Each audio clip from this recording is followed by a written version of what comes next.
Ayan, mega love shoutout sa magandang gabi, isang magandang araw po sa ating lahat. Ayan. At dahil po dito sa pag-interview ni Kuya Andy kay Nanay Melda, ay di umano ay kulang pa nga daw po. Yan po yung naging topic po natin kagabi. And kahapon po ay naging topic din po ni Kuya July sa kanyang live. At doon naman po ay hinimahimay ni Kuya July. Ano po? Pero sa aking pananaw po, ano po, ay hindi nagbabago si Nanay Melda. Tuloy-tuloy na po tayo guys.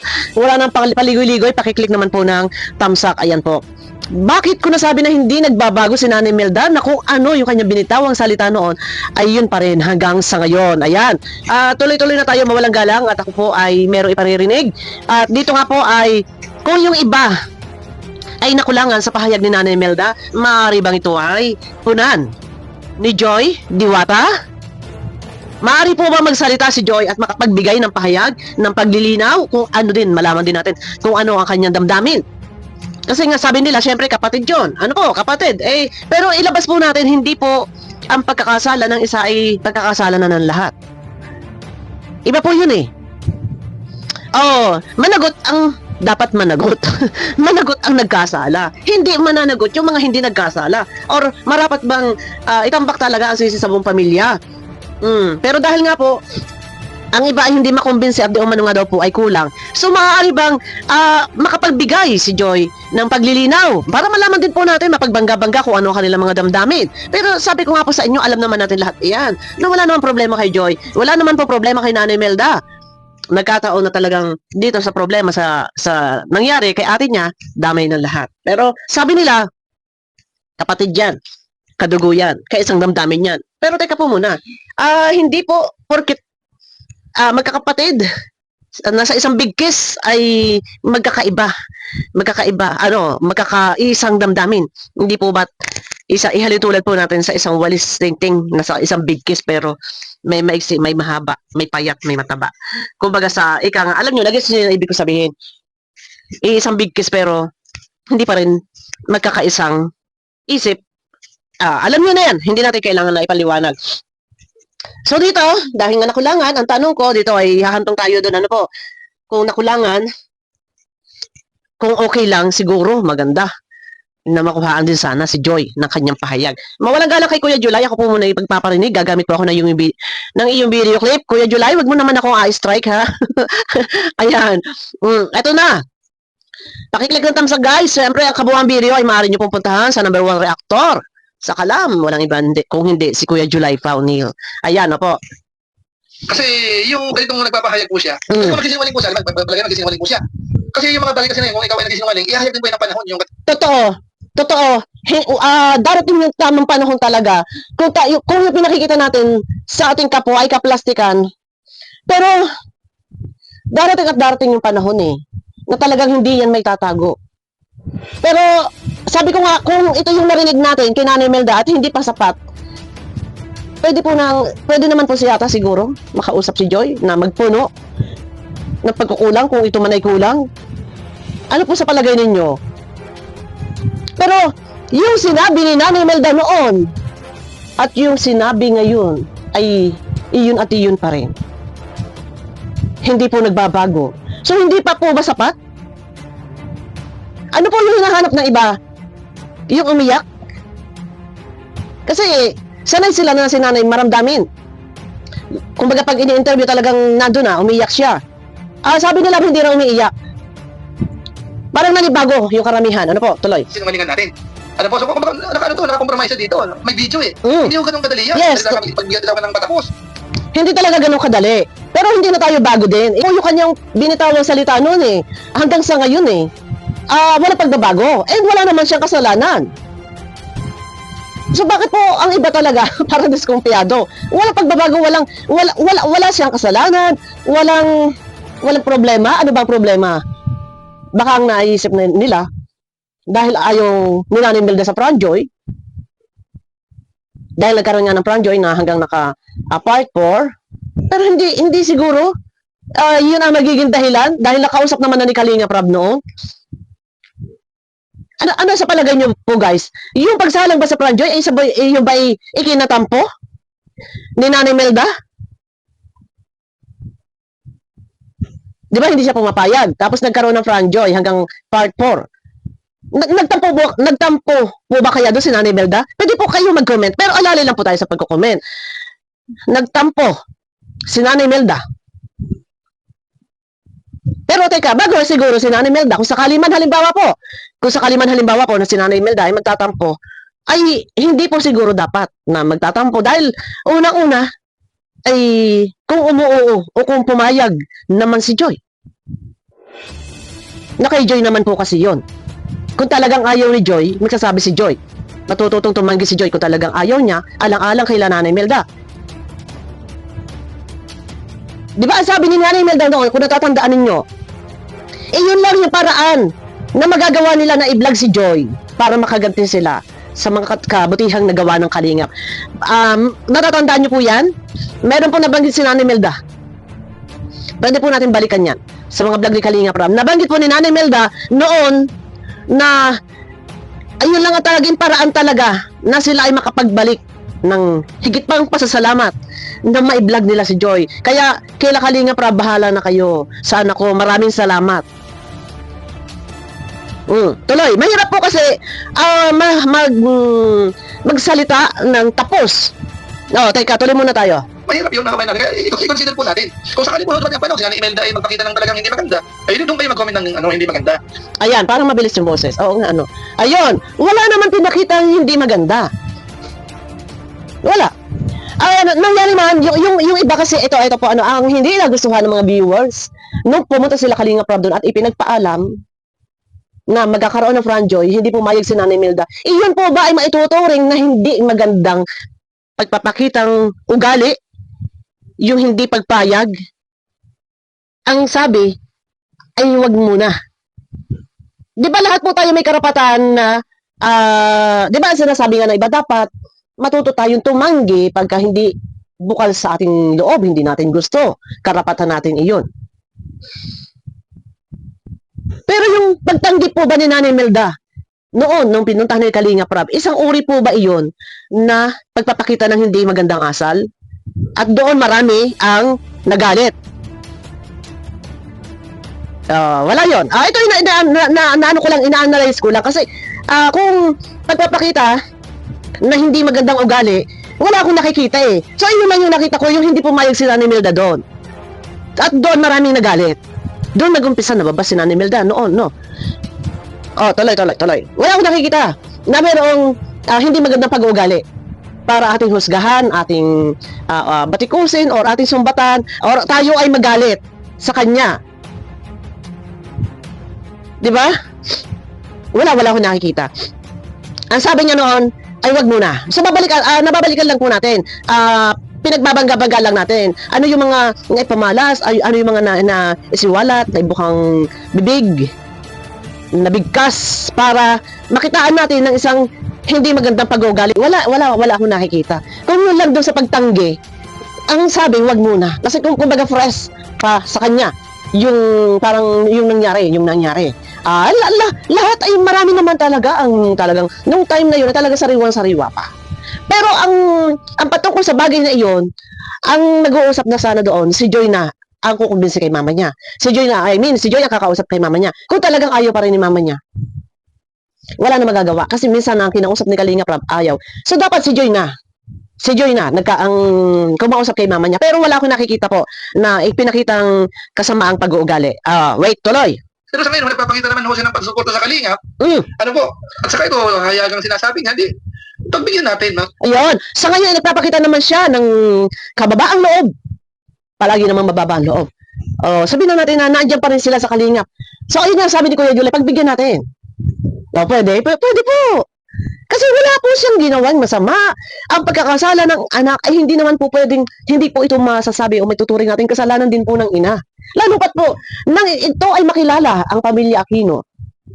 Si Rhea po ay may pamilya na. May asawa na. So, hindi po pwede nga ang pagkakasala ng isa, pagkakasala ng magulang. Anong nangyari nga po? Talagang na-trigger na lahat buo ng pamilya nandiyan na. Pero ang nangyari nga po sa ibang viewers nagmumula, hindi ko po nila lahat. Kaya dapat talaga naghinahinay po tayo. Kasi hindi po 'yun kasalanan ng lahat. Pero common na yan talaga nangyayari. Sa ilang beses nang nangyari sa Kalingap na mayroong mga ganun, ano, matapos matulungan ay nagpakita na kasama na ugali. Isang halimbawa po yung kay Ate Maylin. Pasensya na po at mabibigkas lang. Iyon po talaga. Yung ang masasabi po na merong nakikita ang pag-uugali, nag-iibang pag-uugali. Kagaya po ni Ate Maylin. Mawalaga lang, nababalikan lang po natin. Siguro hindi subaybay ng iba yun, hindi alam ng iba yun. Ano po? Yung panahon ni Ate Maylin, iyon talaga.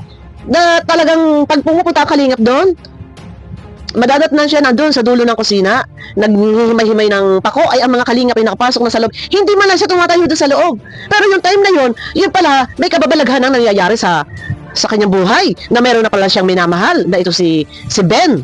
O, di ba? Yun.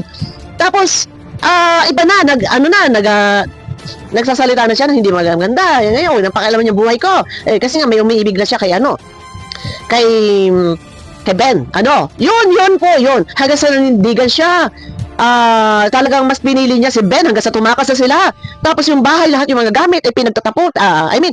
Sinabog na lahat yung mga gamit doon sa loob ng bahay. Yun yung merong kakaibang ugali na hindi nagustuhan na kakaibang ugali hindi nakita. Pero kila Nanay Imelda ay wala naman po sa ganon. Walang ganon. Ano po, tuloy po tayo. Tuloy po natin. Pagbigyan naman natin. Yes. Okay? Tuloy natin. Tindigan. Bitawan ko po yung salita. Mananatili po ako sa Kalingap. Ayun. Sabi ko nga po, iiwan ako ng Kalingap, hindi ko sila iiwan. Ayun. Matindi yun. Totoo yan, Kuya Julay. Kung ano yung binitawan niya salita noon, hanggang ngayon, ayun pa rin talaga naninindigan. So, doon sa lahat ng ating mga minamahal na viewers, wala pong pagbabago. Iyon at iyon pa rin. Naninindigan, iiwan siya ng Kalingap, pero hindi siya. Iiwan man siya ng Kalingap, pero sa puso niya, Kalingap pa rin siya. Pero, dito pa lang, ramdam ko yun eh. Kahit kung sakali man dumating doon sa punto talaga sila wala na sa Kalingap, hindi mawawala sa isip nila ang Kalingap.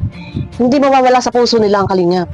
Kasi yung Kalingap, sabihin na natin na naging bahagi ng kanilang buhay. Sabi nga niya, hanggang sa magpantay ang paa ay nasa Kalingap. Maniniwala ako doon. Sabi niya, sa tanang buhay niya, ngayon lang siya nakaranas ng ganon. Alam niyo yan, yung pagmamahal, alam niyo yung pagmamahal, yung yakap, nagkaroon ng biyaya. Matindi. Totoo yun, maniniwala ako doon. Ano po, tuloy mo na. Matindi yun. Opo. Iiwan ako ng Kalingap, pero hindi ko iiwan ang Kalingap. Malabo naman, ang katotohanan talaga niyan, umalis man o paalisin man or ano man, mawakwak man, pero ang katotohanan po talaga, hindi mawawala sa kanilang isip ang Kalingap. Iyan po ang totoo. Nakatatak na sa kanila ang Kalingap. Kahit balibalik ta rin itaktak ang mundo, maliban lang kung magka-amnesia si Nanay Imelda, hindi talaga mawawala sa kanilang isip ang Kalingap. Kahit anong gawin. O, di ba? Mahirap yun magsalita ka ng gano'n. Kasi ang statement po dito na Imelda po, parang statement na patapos. Yes. Kumbaga, final decision na niya yan. Hindi talaga niya iiwan ng Kalingap. Alisin man siya ng Kalingap, pero hindi siya aalis sa Kalingap. Para talagang, ito na talaga, final na talaga to. So, kulang pa po ba yun? Sa lahat ng ating mga minamahal na viewers, hindi pa ba sapat? Na kung ano yung sinasabi niya noon, iyon pa rin. Hanggang ngayon. Kung isang halimbawa po ilalagay ko, babalik rin po natin ang sitwasyon. Kayo man po. Balik rin po natin ang sitwasyon. Ano po? Sa lahat ng ating mga minamahal na viewers, kayo man po, yung natulungan, ako mang Irene na natulungan, at gumanda ang aking buhay. At, mas sigit pa siguro, yung blessings, yung pagmamahal na ating nakakamtan, hanggang tayo ay nananatili sa piling ng Kalingap, iyan po ba? Ibalik rin po natin ang sitwasyon. Kayo po, iiwan nyo ba ang Kalingap? Anong pipiliin nyo? Ano po? Kung ako, hindi. Hindi ko iiwan. Kasi kumbaga, ang daming pagmamahal, ang daming nabago sa aking buhay. Mananatili ako. Kontento. Higit pa. Kahit na 10 beses na kontento na. Ibalik po natin sa lahat ng mga minamahal na viewers. Ayun po ba, magagawa po ba ni Nanay Imelda? Naiwanan niya yung kalingap. Di ba? Pwede, kung sa inyo po. Ay, kung sabi ko ako sa akin, hindi ko iwan. Kasi ang ganda ng ano ang ganda ng pasok. Ang ganda ng pasok sa aming buhay. Yung swerte. Ano, swerte? Naging swerte sila. Pero mapalad po talaga sila na Imelda. Dahil sa dinami-dami po na maikikwento ko lang. Ang dami, alam kong diyan sa Parating Bicol, kilala ang kalingap. Pero marami ang nag-aabang na sila ay maispatan na matulungan maiblog. Swerte talaga. Sila Nanay Imelda. Eh yun po ba ay pakakawalan pa natin yung mga ganung pagkakataon na sa tanang buhay, ika nga sabi ni Nanay Imelda, ngayon lang siya nakaranas ng ganun. Sabi ko nga sa inyo, ibabalik po natin sa inyo, sa lahat ng ating mga minamahal na viewers. Masakali sa inyo mangyari to. Iiwan nyo pa ba ang kalingap? Di ba? Sabi nga ng mga viewers, isang kalingap pa rin sila. Sila Nanay Imelda pa kaya na nakatanggap ng maraming pagmamahal, umaapaw na pagmamahal. Alam nyo yun, yun po kasi yung ginagamit kong salita pagdating sa mga kaperahan, sa blessings, nagkaroon sila ng bahay. Ang ginagamit ako ng salitang mga pagmamahal. Sari-saring mga pagmamahal, yun na tatanggap nila. Iiwan pa rin ba? Kayo po, ano po sa palagay nyo? Kung ako, hindi! Mananatili ako! Kasi ang ganda, nasa kama ako. Bakit pa ako pupunta doon sa higaan sa ako? Yung mga ganong kasabihan, yung nasa kama na, ay pumunta pa sa banig, yung mga ganong tipo, bakit ko iwan? No, hindi ko iwan. Ibalik po natin. Sa lahat ng mga hindi naniniwala kay Nanay Imelda. Di ba? Aalis pa ba kayo? Siguro naman po ay hindi. So si Nanay Imelda ganun din. Kaya nga lang po may ilang mga viewers na talagang pilit talagang gustong butasan si Nanay Imelda. Sa bagay wala tayong magagawa, i-respeto at igagalang natin iyon. Pero tatandaan po natin, ang pagkakasala po ng isa, hindi pwedeng kasalanan po ng lahat. Hindi po pwedeng magdudusa ang lahat. I-analyze po natin. Ano po? Tuloy tayo. Tapos, di ba tayo, sinabi natin kasi ganito, may pakundangan tayo eh.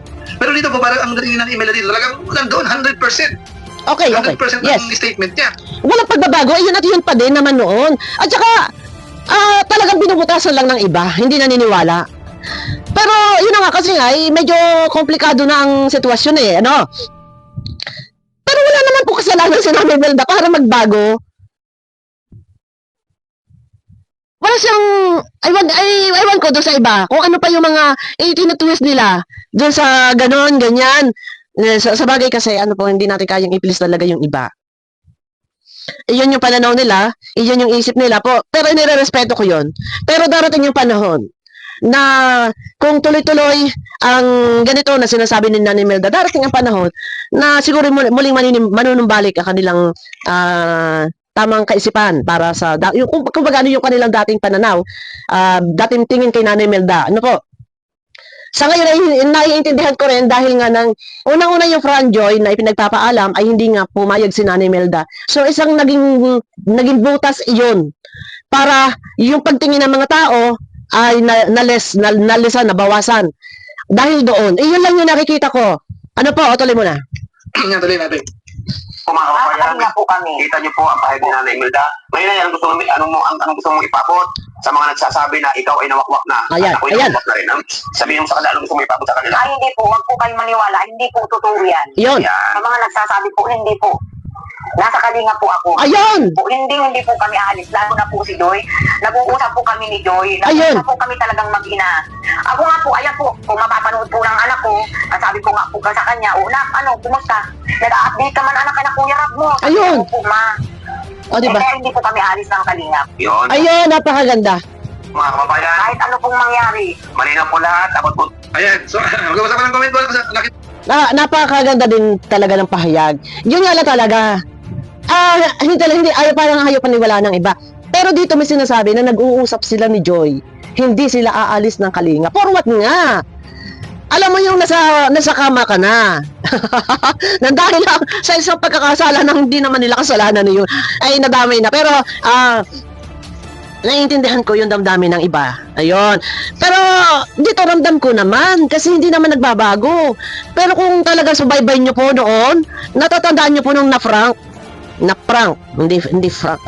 No, na-prank, si Nanay Melda, na natin sila Kalinga Prab, sila David, sila pa yata ni David noon na si Joy yung love team.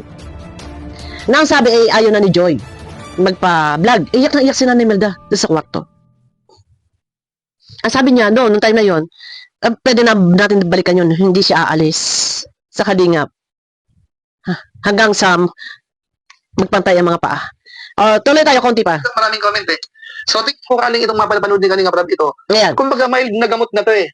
Kung ano man ang saloobin na Kalinga Prab, sa pakiramdam ko po, kung maririnig niya ito, parang isang klaseng gamot na ito na maaaring makagamot-gamot sa pinagdadaanan niya rin. Okay. Diba po? Kaya minsan naisip ko, total, nakausap si Nanay Imelda, wala bang akong chance na si Joy naman makausap? Ayun. Ang ibig sabihin ni Kuya July dito, yung tinuran, yung sinabi ni Nanay Imelda, kumbaga isang malaking, napakahalaga, napaka-importante. Kumbaga parang sabihin natin, naninindigan si Nanay Imelda na talagang kalingap sila.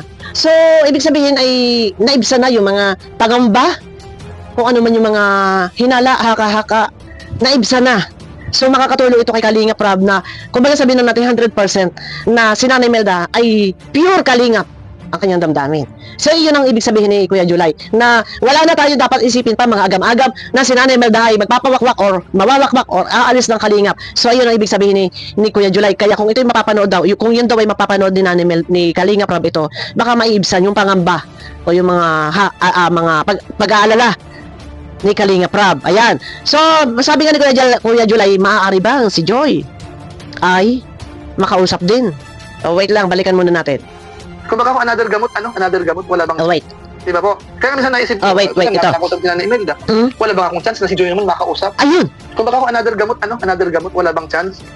Kasi sa status kasi ni Kalinga Prab ho, ang iba kasi ang lagi lang focus lang tayo, sa beneficiaries. Okay. Mangalaw. Focus tayo, no? Pero hindi natin minsan disregard natin din po ang kalagayan din po ni Kalinga Prab. Okay. Kumbaga, para bang, malakas naman yan, maluwag naman, parang ganun, maayos naman buhay yan. Pero siyempre po, sa sitwasyon, mabigat din po ang pinagdadaanan po ni Kalinga Prab. Wag mo natin i-itsapwera yun. Okay. Ayan, may ads. So, ayun ang sabi ni Kuya July, maaari ba, parang mga ganun, maaari bang maaari bang makuhaan din ng pahayag si Joy. So, sabi ko nga, kung ano man yung, nakulangan kasi yung iba eh. Kung may pagkukulang man si Nanay Melda sa kanyang mga pahayag, pwede bang si Joy naman ang magpuno? Mapakinggan natin kung anong pahayag ni Joy. Siguro para sa akin, mas maganda rin talaga na makuhaan ng opinion si Joy. At ikaw nga, wala naman problema po kay Joy. Wala rin problema kay Nanay Melda. Ang problema ay nando sa ate. Pero ang pagkakasala ng isa hindi pwedeng kasalanan ng lahat. Ayun. So sa binatawan ni Nanay Melda na pahayag, ika nga ay doon naninindigan na hanggang sa magpantayan pa, Kalingap. Parang kung iisipin niyo final na yun eh, yung final decision na yun eh. Hanggang sa magpantay na. So doon wala na, hindi sila magpapawakwak, hindi sila magpapasakop sa mga wakwak, kung may mga wakwak man talaga. Ayun, parang final na yung kanyang sinabi. So ayan, guys, ang kabuuan video, pasensya na kay Kuya July, ang kabuuan video maaari nyo pupuntahan sa YouTube channel ni Kuya July. Nandun po ang kabuuan video. Salamat Kuya July sa ginamit ko ang iyong video clip. Ayun wala akong nakikita na ginawa si Nanay Meldang mali. Kung ano yung sinabi niya noon at sinabi niya ngayon ay iyon pa rin. Walang pagbabago. Pero yung iba nga hindi naniniwala. Pero wala tayong magagawa, respeto at igagalang. Kaya siguro sila hindi naniniwala ay dahil sa mga kung ano-ano mga ka-isyuhan na lumabas. Una-una, nababas si Nanay Melda, noon pa yung dating kinausap ni Kalinga Prab about sa Franjoy na hindi nga natuloy, hindi nga pumayag si Nanay Melda muna. Doon ay medyo iba na yung damdamin ng ilang mga viewers. Pero hindi naman po lahat, pero majority pa rin nandiyan ang suporta. Ayun na. Pero hindi po yung mga hulugan na para ating husgahan. Kung baka tayo ay nandun, wag tayo dun sa negative. Analyze po natin dahil wala naman kung ginagawang masama. At naninindigan nga hanggang kamatayan eh. Pero sana talaga ay hanggang kamatayan ay sige po pagbigyan po natin Ano po? O, ayan. At hanggang dito na, napahaba ang aking video. Pwede nyo pa panoorin kay Kuya July, ang kabuuang video, at puntahan nyo po kay Kuya Andy. Ayan. Ano po, at sa mga gusto po na mag-click ng aking like, thumbs up, pakiclick naman guys. And baka may gustong mag-subscribe, pakiclick naman din. At saka pakiclick na lang din po ng bell. Baka may nakikita kayong bell dyan, pakiclick po ng bell and then lalabas po yung all. Pakiclick naman po ng all. Nang sa ganun ay updated kayo sa aking mga video na i-upload. Ayan, maraming salamat po at abangan nyo po ako sa aking next video. Love, love, love. Ingat lang po. Iwasan ang bus. Hindi po ako nag-create ng bashing dito. Pagka maraming basher talaga, ini-post ko. Nang sa ganun ay hindi na madagdagan pa. Ayan, hindi ko kasi kaya tutukan lahat-lahat ang comment. Ayan. Salamat po. Kita-kita po tayo sa aking next video.